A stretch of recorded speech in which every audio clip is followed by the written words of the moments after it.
বন্ধুরা, অর্চনা হোম কিচেনে তোমাদেরকে স্বাগত জানাই। আমি আজ তোমাদেরকে দেখাবো শনিবার সন্ধ্যার নিরামিষ ঘুগনি বানানোর রেসিপি। তো দেখো, নিরামিষ ঘুগনি বানানোর জন্য তো প্রথম কড়াইতে তেল দেওয়া হলো, তেল দিয়ে 5 ফোড়ন, আর ওর সঙ্গে কিন্তু তেজপাতা দিয়ে দেওয়া হয়েছে, তারপরে টমেটো, কাঁচা লঙ্কা তো দেওয়া হলো, আর দিয়ে এটাকে কষা হবে।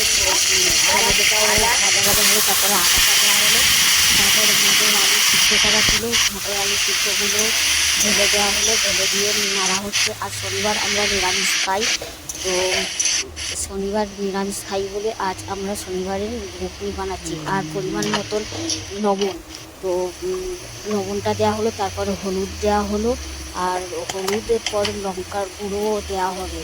তো নিরামিষের জন্য সব কিছু দেখো আলাদা করে নেওয়া হয়েছে, আর আলাদা আছে, যেহেতু আমরা শনিবার করি, তো সেই জন্য নিরামিষ খাই, তো তো নিরামিষের জন্য সব কিছু আলাদা।